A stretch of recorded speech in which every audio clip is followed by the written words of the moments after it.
I've always wanted to convert to Islam because when I was younger, you have friends like bila kau nak convert, and everything like that. For me it was like I didn't want to let people tell me like, okay, today is the day, so I wanted to okay, I'm gonna set a date. Okay, so when I wake up, maybe like 2 weeks from now, that's the day I want to be converted. Until I met a girl recently, so things got serious and everything. So there were questions about when do you want to convert and stuff, But the thing is that the beauty of it is that her parents never pushed me. They never really forced me to go and do it right now. So they were very understanding. My whole family and my in-laws right now totally the support. Assalamualaikum. Welcome to another episode of A Muslim Revert Diary. This episode, we are going to meet Alexander Santiago. He is very young and he became Muslim last year. Let's go. Okay. Could you introduce yourself? My name is Alexander D. Santiago. 25 years old. Born and raised in KL. I'm a Eurasian mix. Sometimes I just prefer to tell people that I'm Bojang. What are you mixed of? It's going to be a bit confusing, okay? Yeah. My grandfather, my father's side, is a Thai, Spanish, Australian. Okay. Married a local Chinese. So that's my dad. And my dad married a Filipino. You never changed your name. I only added the bin, so it's Alexander bin D. Santiago. So are you the first in your family to convert to Islam? Yes, I am. How many siblings, if I can ask? I'm the only one. Oh, you're the only one, of course. Obviously, you're the only child to convert to Islam. How long you have converted to Islam? I converted about a year plus from now. A year and 3 months. Known Islam since I was 13, 14. Oh. Yeah, because when I was young, when I was in primary school, I mixed a lot of Malays. Yeah, so basically all my friends, I have a lot of friends. So it's Chinese, Indian, Malay. So I mix with them every day. I don't have a specific day where I only hang out with Chinese or hang out with Indian. Every day is a mixture of all races. I converted last year, February. Yeah. So, funny story because I've always wanted to convert to Islam because when I was younger, you have friends like bila kau nak convert, and everything like that. For me it was like I didn't want to let people tell me like, okay, today is the day, so I wanted to okay, I'm gonna set a date. Okay, so when I wake up, maybe like 2 weeks from now, that's the day I want to be converted. Until I met a girl recently, so things got serious and everything. So there were questions about when do you want to convert and stuff, But the thing is that the beauty of it is that her parents never pushed me. They never really forced me to go and do it right now. So they were very understanding. My whole family and my in-laws right now totally the support. Oh, I was going through the process. Yeah. So that's how you converted. So you wanted to become Muslim, but last year was it? When you were younger, you will have all these kind of feelings like what your parents will think, how your friends will react, Yeah. So I think I didn't rush myself. I didn't push myself. Alhamdulillah, I'm glad my friends are all supportive of it. Because I have Chinese, Indian friends. Yeah, my Malay friends are very supportive. After when I converted, they actually always tell me, don't worry. If we are going for prayers, let's go together. They'll teach me everything. Yeah. So I'm very grateful. Do you have any funny stories before you become Muslim or after you become Muslim? You see, I look like a Malay. I don't look Chinese. I don't look So like from last time when I was young, people always think that I'm Islam, Malay. When I was 14, I was at the Mama during Ramadan. Okay, and then this van actually came and stopped behind me, and I didn't know, but my two Indian friends were sitting side by side. They like started laughing. So I was like, what's so funny, Then Ustad came behind me and like just tapped me, and like asked me like, adik, it's bulan Ramadan right now.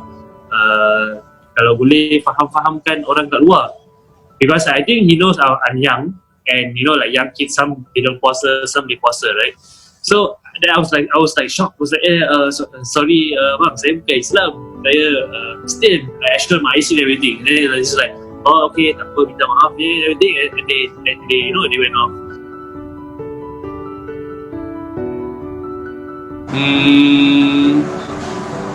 Funny. Okay, because when I was converting, I converted in Ipoh, where my in-laws are based there right now. So I went to convert with my father and mother-in-law and my wife. But that time was future lah. Yeah. So but we converted with Ustad, which is a Mualaf as well. The funny thing was I was prepared. I was so prepared. I was so excited. I can't wait. Because I only know that the process of going through it, I only have to say out the Shahada. Yeah, so the funny thing was, I'm so calm and so prepared, but my future wife, my mother-in-law and father-in-law were so so nervous. Oh. Yeah. So like they are the one who are like is he okay? Everything. But I'm just like sitting down like, yeah, okay, Ustad. Yes, I understand. Yeah, I'm very calm. Would this be your first Ramadan though? Actually, I've been practicing puasa, since like when I was in high school. Sometimes like we all like have a challenge with each other. Hey, try lah puasa, and everything. So like okay, like challenge accepted.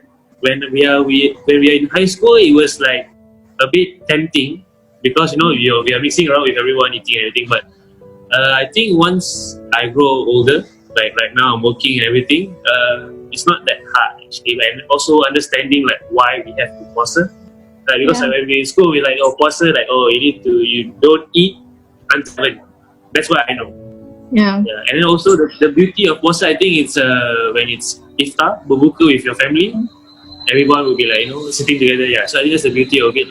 I constantly ask like my friends, like because like when we were younger, we were immature, so we just like think like a kid. Yeah. But once we grow older, like because every year there's puasa, so like every year we go to like friend's house or open house, and so like sometimes I tend to ask, actually like why you guys pause and everything. So yeah. So is there anything difficult that you have to leave behind after you become Muslim? Leave behind? I don't think there's anything. You don't regret anything? No, my parents are very supportive. My mother-in-law, my sister-in-law, everybody is so supportive. Like my friends as well. Like there's nothing different when I converted or before I converted. It's the same. How did you convince your parents? My dad is the type where he gives tough love. You can do anything, you can do what you want, it's up to you, it's your life. So I think that's one way of how he teaches me to go up in life. Yeah, so if it's like it's wrong, you have to be responsible. If it's right, then, be humble, follow the right path, don't do anything stupid and everything. Yeah. I think I told my dad that I'm going to convert and everything. So actually my dad's best friend is also a Malay, Muslim. So how was your Eid last year? So how was it? Yeah, because last year I celebrated in Ipoh with my in-laws. So we went to like their kampung, like Kedah. We went to after like Penang and stuff. So like one state, I think we went to like 5 to 6 houses. So I'm like, oh my god, I put on so much weight. Yeah. Do you think that as the born Muslim haven't done enough to explain Islam to the I still consider myself as new. I've always been a fan of the priest. I've been a fan of him since when I was very young. The transformation of him being like a really, really bad boy, and until now, he's doing jihad. And I think like we need more people like him. People like, for example, No Saleh.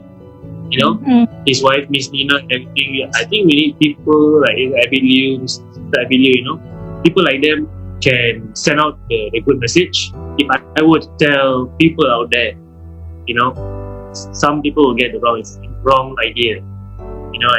See, because you're a Muslim and you want to, try to bring others. As a Muslim, like, if we were to tell people, they only understand if there is hidayah. If we explain further, but they don't really appreciate or they don't really want to know more. So I think there's no point for us to talk to them more for the first thing. It will be more forcing. Your advice to the new Muslims out there? Take your time. Don't rush. Don't feel afraid to ask. Don't feel you've been pushed aside. Because if you feel that way, get help or maybe talk to your friends. Because if you push yourself aside, it will be a sad world. Because I've seen a lot of mualaf like homeless. Like when I go Friday prayers, I see them outside the mosque, asking for money, sadaqah and everything. Yeah.